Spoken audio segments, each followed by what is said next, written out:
BMW 635 CSI. Now this is a really cool looking touring BMW. I believe it's the straight 6, slightly underpowered to the other straight 6s. Plastic base, plastic wheels, but cool looking wheels. The wheels definitely suit the body. I like the graphics on the side, it gives it that real touring look. And really not bad looking on the front.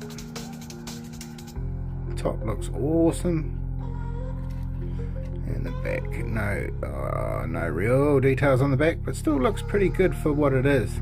Touring car, mainline, BMW.